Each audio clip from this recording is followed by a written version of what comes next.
Hello, listeners. My name is Ethan Monosmith, and I'm the host of the Game Index podcast. Hope you enjoy. Hello, listeners, and welcome to Game Index, the podcast where we talk about the different video game genres and their origin, as well as why they're fun and how they work. I'm your host, Ethan Monosmith. Today we will be taking a look at fighting games. Episodes are going to be a bit different from here on out because these are unique genres, and I'd like to spend a little more time on them. Alright? With that being said, keep listening as you may end up learning something new. Let's dive right into it.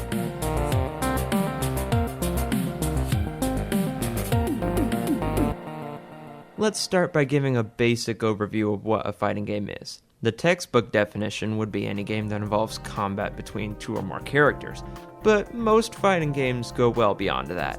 You could be fighting a computer-controlled character, most commonly referred to as COM or CPU. Or you could be fighting with another real person.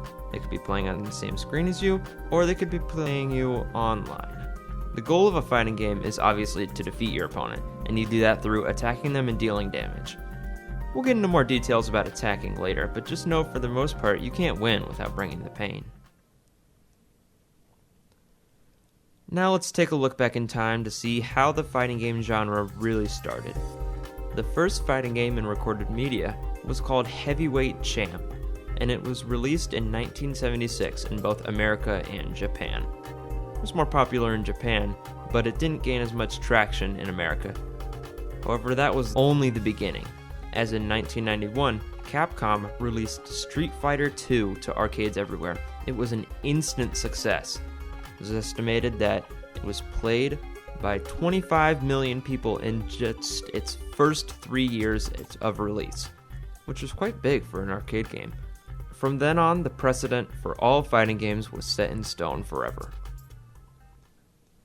Next, we're going to take a quick peek at some mechanics fighting games will use to be fun and engaging. One of these is blocking, where you reduce or nullify the opponent's attack by lowering your own movement or offensive capabilities. Sometimes, when timing it perfectly, you can even perform a parry or perfect guard, which is much faster and flashier. Another technique is a super attack. This is more often than not charged by attacking the opponent and dealing damage. Once it is charged, activating the super attack will deal a lot of damage, or have some other special effect to aid in your victory. Lastly, most to all fighting games let you pick different characters that have different strengths and weaknesses. For example, the character Ryu from the Street Fighter series excels at close-range combat, but he doesn't have many ranged options to chase down a faster opponent. If you've been listening up to this point, you may be thinking, these games sound interesting, but I'm not sure if they're exactly my style. So let's take a moment to clear this up a little bit. Fighting games aren't exactly story-based in design, though they can have a story, but they're more focused on fighting and winning. They determine who is stronger and who has more skill. Even if you're not playing against the real people, you could still brag to your friends that you beat 10 of the computers in a row on hard mode. If you're competitive, or if you like to have fun with friends, and all around if you enjoy a challenge, fighting games are definitely for you. We're just about finished up here, but before we go, let's throw out a few examples of great fighting games that are worth checking out. The first of these is Super Smash Bros. Ultimate. This game lets you choose from over 80 characters.